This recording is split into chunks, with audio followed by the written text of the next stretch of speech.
السلام علیکم ورحمۃ اللہ وبرکاتہ۔ کتاب تاریخ اسلام سے ہم بنو امیہ کے دور کا مطالعہ کر رہے ہیں۔ پچھلی قسط میں ہم نے پڑھا کہ قتیبہ جو تھے انہوں نے کس طرح سمرقند بخارا کو فتح کیا اور اس کے بعد پھر چین کی طرف پیش قدمی کی۔ اس میں بھی وہ چین میں بھی داخل ہو گئے اور وہاں کے شہنشاہ کے ساتھ پھر مصالحت ہوگی، جنگ نہیں ہو سکی اور مصالحت ہو گئی کیونکہ انہوں نے ٹیکس دینا قبول کر لیا تھا۔ اس طرح کہا جا سکتا ہے کہ چین پر بھی چین کے کم سے کم جو سرحد کے ملے ہوئے علاقے تھے ان پر مسلمانوں کا قبضہ ہو گیا، کیونکہ وہ ٹیکس دینے پر راضی ہو گئے تھے مسلمانوں کو اور اطاعت قبول کر لی تھی، اور اس طرح کا صلح نامہ شہنشاہ چین سے ہوا تھا۔ باقی چین کے دور کے جو علاقے ہیں، مشرق کے جو علاقے ہیں بعید دور کے، تو وہاں تک بھی مسلمان نہیں پہنچے تھے، لیکن مغرب کے جو علاقے ہیں چین کے اس میں مسلمان داخل ہو گئے تھے اور شہنشاہ چین کے ساتھ ایک معاہدہ کر لیا تھا۔ اب آگے ہم اس کے بعد ہم نے پڑھا کہ قتیبہ کو شہید کر دیا گیا، اور اب ہم پڑھیں گے حال ہندوستان میں مسلمانوں کے داخلے کا۔ تو اس کا عنوان ہے محمد بن قاسم اور سندھ کی فتوحات۔ امیر معاویہ رضی اللہ عنہ کے زمانے میں مسلمان فوجوں نے سندھ کے متصلہ علاقے مکران پر قبضہ کر لیا تھا اور بوقان اور قیقان کے سرحدی علاقے بھی فتح ہو چکے تھے۔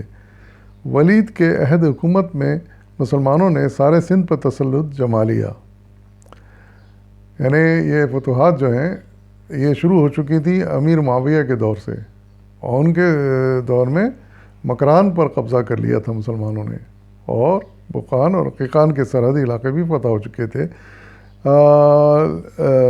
اور اس کے بعد اب جو ہے وہ سندھ میں داخلے کے لیے مسلمانوں نے پیش رفت کی۔ اس زمانے میں کچھ مسلمان تاجر لنکا میں آباد ہو گئے تھے، یعنی سری لنکا میں۔ ان میں سے جب ایک کا انتقال ہوا تو وہاں کے راجا نے اس کے پسماندگان کو جہاز پر سوار کر کے عرب بھیج دیا۔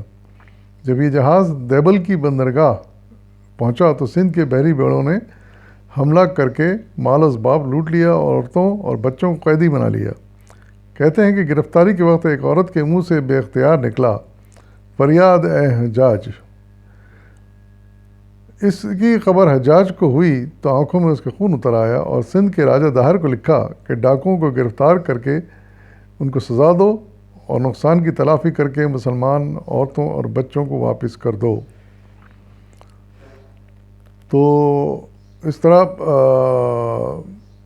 دیبل جو سندھ کی ایک بندرگاہ تھی، وہاں کا ایک راجہ داہر تھا، وہ اس کا طریقہ یہی تھا کہ وہ آنے جانے والے جہازوں کو لوٹ لیا کرتا تھا۔ اسی طرح اس نے اس جہاز کو بھی لوٹ لیا جس میں کچھ مسلمان فیملیز تھیں جو سری لنکا سے آ رہی تھیں۔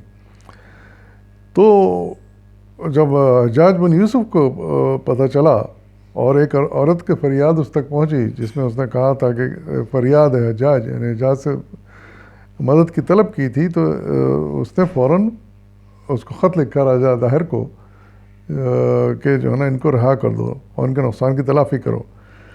تو راجہ داہر نے اس کا جواب یہ دیا کہ سمندری قزاق یعنی سمندری ڈاکو، اس کا کہنا تھا یہ سمندری ڈاکو ہیں جو حملے کرتے ہیں اور لوٹتے ہیں، تو یہ میرے قابو سے باہر ہیں، اس لیے آپ کے حکم سے پر عمل کرنے سے میں قاصر ہوں۔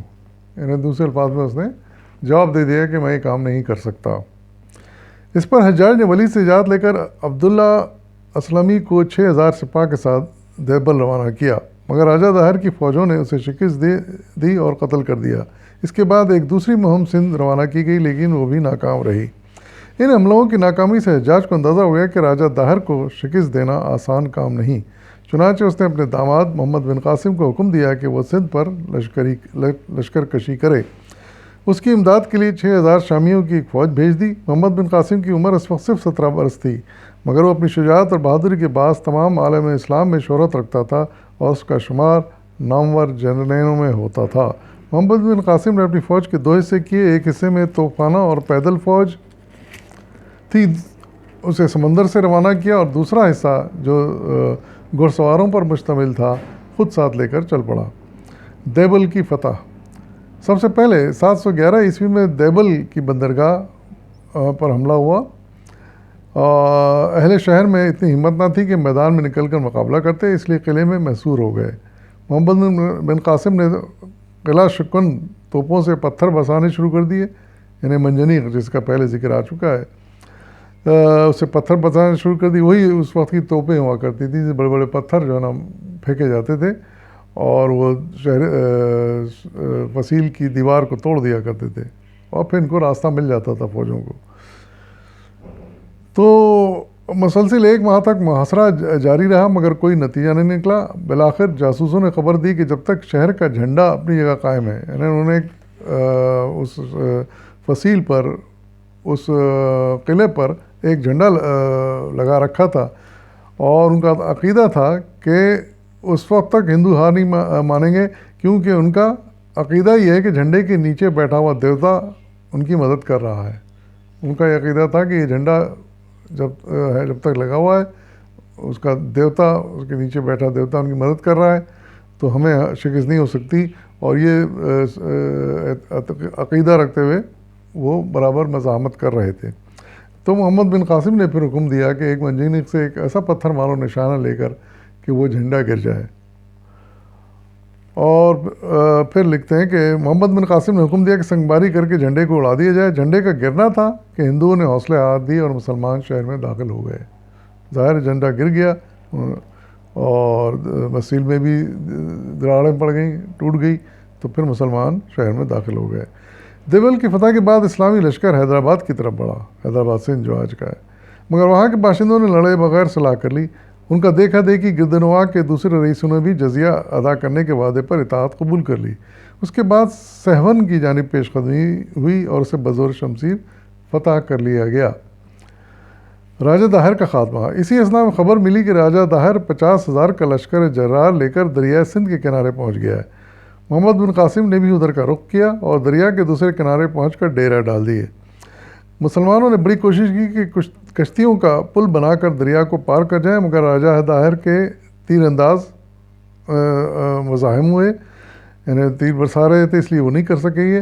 بالآخر رات کی تاریکی میں اسلامی فوج نے دریا کو عبور کر لیا اور صبح ہوتے ہی ہندوؤں پر پل پڑے۔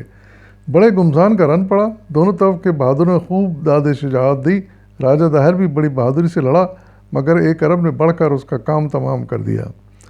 راجہ داہر کی موت پر اس کی فوج کی کمر ہمت ٹوٹ گئی اور وہ میدان چھوڑ کر برہمن آباد کی طرف وہ فوج بھاگ گئی۔ یعنی راجہ داہر تو مارا گیا مسلمانوں کے ہاتھوں اور اس کی فوج جو ہے ہمت ہار کے میدان چھوڑ کر برہمن آباد کی طرف بھاگ گئی۔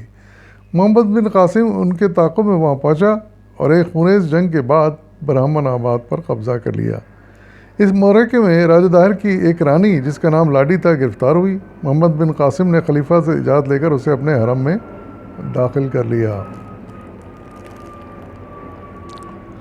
ارور کی فتح۔ اس کے بعد مسلمان ارور کی جانب بڑھے۔ یہاں راجہ داہر کا بیٹا گوپی مسلمانوں کو مقابلے کے لیے زبردست تیاریاں کر رہا تھا۔ گوپی نے مشہور کر رکھا تھا کہ راجہ داہر مرا نہیں بلکہ فوج فراہم کرنے کے لیے ہندوستان گیا ہوا ہے۔ اس افواہ پر یقین کر کے آس پاس کے تمام رئیسوں نے گوپی کی امداد کی اور ارور میں ایک بہت بڑا لشکر جمع ہو گیا۔ محمد بن قاسم نے بڑھ کر شہر کا محاصرہ کر لیا۔ اہل شہر کو راجہ داہر کے لوٹ آنے کی توقع تھی، اس لیے ثابت قدمی سے لڑتے رہے۔ محمد بن قاسم کو اس کا علم ہوا تو رانی کی وساطت سے، جو اس کے حرم میں آ گئی تھی، وہ ہندو ہی ہوگی ظاہر ہے، تو اس کی وساطت سے انہیں پیغام دیا کہ راجہ داہر قتل ہو چکا ہے، اس کی امداد کے خیال سے تم اپنے آپ کو ہلاکت میں نہ ڈالو۔ یہ پیغام وہ رانی نے ان ہندوؤں کو بھیجا جو اس وقت مسلمان فوجوں سے لڑ رہے تھے۔ تو جب یہ اس پر اہل شہر نے اطاعت قبول کر لی تو اس نے رانی کے پیغام دیا کہ وہ تو مر چکا ہے، وہاں مشہور کر دیا گیا تھا کہ وہ بھاگ گیا ہے، وہ فوجیں لانے گیا ہوا ہے، لیکن رانی نے جو ہے نا ایک میسج دے کر وہاں بتایا کہ نہیں، وہ حقیقت میں مر چکا ہے۔ جب یہ اطلاع رانی کی طرف سے ملی تو انہیں یقین آ گیا اور پھر وہ ہمت ہار گئے۔ اس پر اہل شہر نے اطاعت قبول کر لی اور گوپی کیرج کی طرف بھاگ گیا۔ کوئی علاقہ تھا خیر جو اس کی طرف آ گیا۔ ملتان کی فتح، ارور پر تسلط ہو جانے کے بعد اسلامی لشکر درائے چناب کو عبور کرتا ہوا 713 عیسوی میں ملتان پہنچا۔ یہاں کا ایک راجہ ایک عظیم شان فوج کے ساتھ مقابلے کو نکلا، مگر مسلمانوں کے سامنے اس کی ہمت نہ ہوئی اور پسپا ہو کر قلعہ بند ہو گیا۔ محمد بن قاسم نے محاصرہ کر کے پانی کے چشمے پر قبضہ کر لیا۔ مجبور ہو کر وہ مقابلے کو نکلے تو شکست کھائی۔ ملتان کی فتح سے بے شمار زر و جاہر مسلمانوں کے ہاتھ لگے۔ اس کے بعد محمد بن قاسم کے دیگر شہروں کی طرف متوجہ ہوا، پنجاب کے دیگر شہروں کی طرف متوجہ ہوا اور انہیں تسخیر کرتا سرحد کشمیر تک پہنچ گیا۔ یعنی سندھ فتح کیا، پھر پنجاب سے ہوتا وہ کشمیر تک پہنچ گیا۔ اسی اثنا میں خلیفہ ولید کے وفات اور سلیمان کی تخت نشینی کی خبر ملی۔ ان سے پتہ چلا کہ وہاں پر ایران اور عراق اور شام میں خلیفہ ولید انتقال کر چکے ہیں اور سلیمان نئے وہاں کے امیر بن چکے ہیں، حاکم بن چکے ہیں۔ لہٰذا ملتان میں اپنا نائب مقرر کر کے خود ارور واپس آ گیا۔ پھر وہ ملتان سے وہ واپس ارور آ گیا محمد بن قاسم۔ محمد بن قاسم کا قتل، سلیمان حجاج اور اس کے متعلقین کا جانی دشمن تھا۔ ہم تو یہ پڑھا ہے کہ سلیمان جو نیا حاکم بنا تھا وہاں کا عراق اور شام کا، وہ اس کو بڑی دشمنی تھی حجاج سے۔ چنانچہ محمد بن قاسم کو سندھ کی امارات سے معزول کر کے اس کی جگہ یزید بن ابی کبیشہ کو حاکم بنا کر بھیج دیا۔ تو اس نے کیا کیا، سلیمان نے محمد بن قاسم کو سندھ کی امارات سے معزول کر دیا۔ اس وقت محمد بن قاسم سندھ میں تھے اور حکومت قائم کر لی تھی انہوں نے، لیکن سلیمان نے چونکہ دشمنی تھی اور یہ حجاج کے آدمی تھے، محمد بن قاسم داماد تھے، تو ان کو معزول کر دیا اور ان کی جگہ یزید بن ابی کبیشہ کو حاکم بنا کر بھیج دیا۔ یزید نے محمد بن قاسم کو گرفتار کر کے عراق کے نئے حاکم صالح کے پاس بھیج دیا۔ تو یہ یزید جو تھا جس کو حاکم بنایا گیا، یزید بن ابی کبیشہ، اس نے کیا کیا کہ محمد بن قاسم کو گرفتار کر لیا اور عراق کے نئے حاکم اس وقت پر صالح کوئی نام کا آدمی تھا جو بن گیا تھا۔ حجاج نے صالح کے بھائی کو قتل کر دیا تھا۔ اچھا، دشمنی یہ تھی کہ حجاج نے اس کے بھائی صالح کے بھائی کو قتل کر دیا تھا، تو اس لیے صالح نے پھر اس کا بدلہ محمد بن قاسم سے لیا اور اسے گرفتار کر کے واپس بلوا لیا۔ صالح نے بھائی کا انتقام محمد بن قاسم سے لینے کی ٹھانی اور دنیا اسلام کے اس مایہ ناز جرنیل کو جیل خانے میں طرح طرح کی اذیتیں دے کر مروا ڈالا۔ کس قدر اس نے ناجائز کام کیا، ظلم کیا کہ اپنے بھائی کا بدلہ اس نے، حالانکہ محمد بن قاسم اس کے بھائی کے قتل میں ملوث نہیں تھا، معزولی میں نہیں تھا، وہ یہ تو حجاج کا حکم تھا، لیکن بدلہ اس نے محمد بن قاسم سے لیا کیونکہ وہ تو مر چکا تھا حجاج بن یوسف۔ ایک بہادر سپہ سالار ہونے کے ساتھ ساتھ محمد بن قاسم جہاں بانی کی صفات سے بھی مالا مال تھا اور مذہبی رواداری اور عادلانہ حکومت کے بعد اس نے اہل سندھ کے دلوں کو مسخر کر لیا۔ وہ اسے رحمت کا فرشتہ سمجھتے اور اس کی تصویریں بنا بنا کر اپنے پاس رکھتے۔ چنانچہ جب انہیں اس کی دردناک موت کا علم ہوا تو سارے ملک نے سوگ منایا۔ یعنی جب اس کے انتقال کی خبر ملی تو اس نے سندھ والوں نے پھر اس کا بڑا سوگ منایا، کیونکہ محمد بن قاسم نے سندھ فتح کرنے کے بعد ہندوؤں کے ساتھ بہت اچھا رویہ رکھا تھا، بہت ہمدردانہ، بہت منصفانہ رویہ رکھا اور ان کے دلوں میں وہ گھر کر گیا تھا، محبت کرنے لگے تھے سندھ کے لوگ اس سے۔ تو جب اس کے انتقال کی خبر ملی تو پورے سندھ میں اس کا سوگ منایا گیا۔